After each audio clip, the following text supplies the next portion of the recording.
आखिरकार वही हुआ जिसका इंतज़ार था। इंतज़ार इसी पल का था कि अब जाकर ये सारे मामलात संभल जाएँ। तो ऐसा ही हुआ है। सबा ने खुद ही इस चीज़ पर एक पर्दा उठा दिया और कह दिया कि मैं ये रिश्ता नहीं निभा सकती। भई बात ये तय और फ़ाइनल है। अब हमें कुछ भी हो जाए, कुछ भी नहीं करना है। लेकिन जी आप देखेंगे कि बहुत ही ज़्यादा उदास हो जाती है नरगिस देख के मिनाहिल की हालत को और कहती है कि बेटा मैं तुम्हें ऐसे बर्दाश्त नहीं कर सकती। मेरे लिए बहुत मुश्किल है तुम्हें इस तरीके से बर्दाश्त करना। मैं चाहती हूँ कि तुम्हारी शादी हो जाए और तुम अपने घर वाली हो जाओ। मैं कभी भी तुम्हें ऐसे अकेले तन्हा नहीं रहने दूंगी। आप देखेंगे कि आगे से मिनाहिल कहती है कि इन सब कामों की कोई ज़रूरत नहीं, लेकिन ये सारी बातें वलीद के दिमाग में बैठ गई हैं। वलीद को समझ आ चुकी है कि मेरी माँ तब तक खुश नहीं रह सकती जब तक मिनाहिल की शादी ना हो, बल्कि वो भी तब तक खुश नहीं रह सकता जब तक मिनाहिल के साथ उसकी शादी ना हो। जिसकी वजह से वो ये प्लान कर लेता है और सोचता है कि बस अब मुझे झटपट से ये काम करना है और चाहे जो मर्जी हो जाए।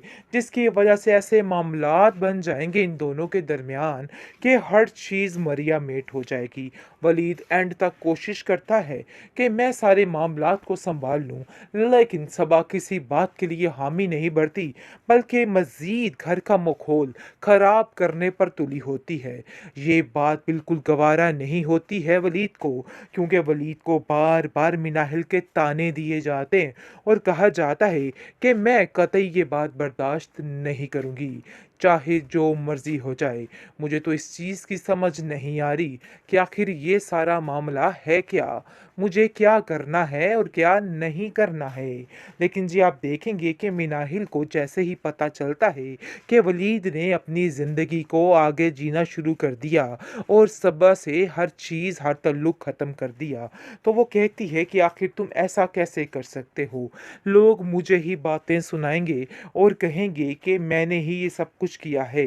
तुम मुझे ज़माने में और अज़ियत क्यों देना चाहते हो? जिसको सुनकर वलीद कहता है कि तुम्हें अब ज़माने की फ़िक्र करने की ज़रूरत नहीं है, बल्कि तुम्हें अब उन लोगों को छोड़कर अपनी ज़िंदगी की तरफ आगे बढ़ना है। ये मामला ऐसे नहीं सँभलेगा। मैं तुमसे बस इतना ही कहना चाहता हूँ कि अब तुम उन लोगों को छोड़ दो और उनके दिल में चाहे जो मर्ज़ी है, उस पे टेंशन ना लो, बल्कि सारी चीज़ें जैसा-जैसा मैं कहता हूँ, वैसे-वैसी करने की कोशिश करो, वरना तुम्हारे लिए बहुत मुश्किल हो सकती है और मैं तुम्हारे लिए कोई मुश्किल अब दाँव पे नहीं लगा सकता। लेकिन जी आप देखेंगे कि काफ़ी ज़्यादा हैप्पी एंडिंग होने वाली है, क्योंकि मामलात काफ़ी हद तक बेहतर हो चुके हैं।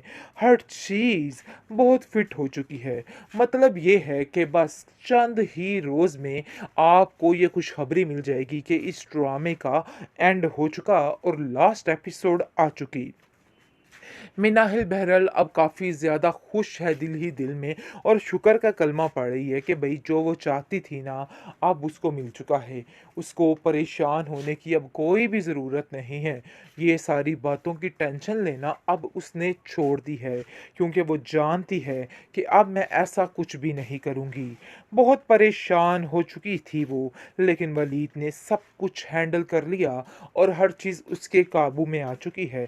उसको अब किसी बात की कोई परेशानी नहीं है, लेकिन ये सब कुछ सुन के काफ़ी ज़्यादा नरगिस भी खुश हो जाएगी कि मेरी बेटी मेरे ही घर में वापस आने वाली है।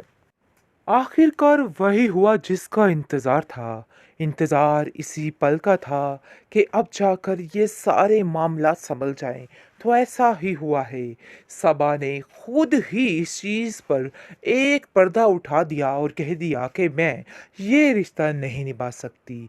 भई बात ये तय और फ़ाइनल है। अब हमें कुछ भी हो जाए, कुछ भी नहीं करना है। लेकिन जी आप देखेंगे कि बहुत ही ज़्यादा उदास हो जाती है नरगिस देख के मिनाहिल की हालत को और कहती है कि बेटा मैं तुम्हें ऐसे बर्दाश्त नहीं कर सकती। मेरे लिए बहुत मुश्किल है तुम्हें इस तरीके से बर्दाश्त करना। मैं चाहती हूँ कि तुम्हारी शादी हो जाए और तुम अपने घर वाली हो जाओ। मैं कभी भी तुम्हें ऐसे अकेले तन्हा नहीं रहने दूंगी। आप देखेंगे कि आगे से मिनाहिल कहती कहती है कि इन सब कामों की कोई ज़रूरत नहीं। लेकिन ये सारी बातें वलीद के दिमाग में बैठ गई हैं।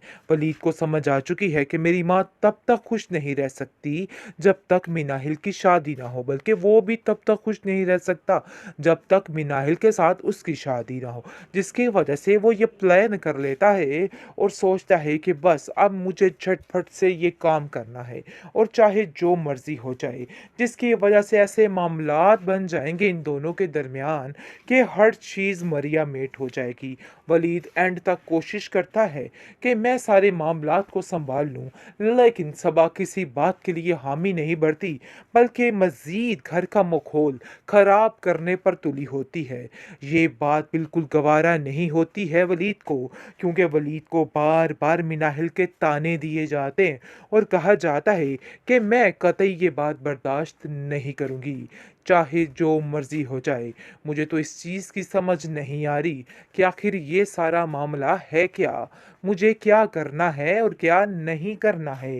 लेकिन जी आप देखेंगे कि मिनाहिल को जैसे ही पता चलता है कि वलीद ने अपनी ज़िंदगी को आगे जीना शुरू कर दिया और सबा से हर चीज़, हर ताल्लुक ख़त्म कर दिया, तो वो कहती है कि आखिर तुम ऐसा कैसे कर सकते हो?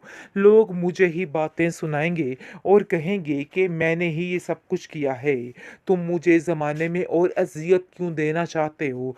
जिसको सुनकर वलीद कहता है कि तुम्हें अब ज़माने की फ़िक्र करने की ज़रूरत नहीं है, बल्कि तुम्हें अब उन लोगों को छोड़कर अपनी ज़िंदगी की तरफ आगे बढ़ना है। ये मामला ऐसे नहीं सँभलेगा। मैं तुमसे बस इतना ही कहना चाहता हूँ कि अब तुम उन लोगों को छोड़ दो और उनके दिल में चाहे जो मर्ज़ी है, उस पे टेंशन ना लो, बल्कि सारी चीज़ें जैसा-जैसा मैं कहता हूँ, वैसे-वैसी करने की कोशिश करो, वरना तुम्हारे लिए बहुत मुश्किल हो सकती है और मैं तुम्हारे लिए कोई मुश्किल अब दाँव पे नहीं लगा सकता। लेकिन जी आप देखेंगे कि काफ़ी ज़्यादा हैप्पी एंडिंग होने वाली है, क्योंकि मामलात काफ़ी हद तक बेहतर हो चुके हैं। हर चीज़ बहुत फिट हो चुकी है।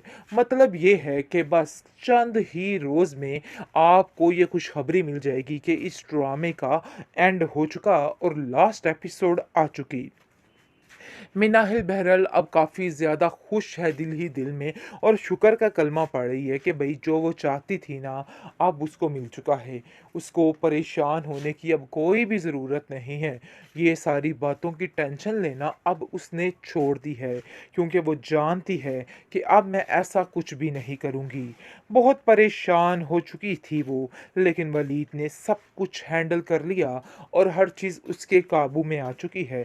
उसको अब किसी बात की कोई परेशानी नहीं है, लेकिन ये सब कुछ सुन के काफ़ी ज़्यादा नरगिस भी खुश हो जाएगी कि मेरी बेटी मेरे ही घर में वापस आने वाली है।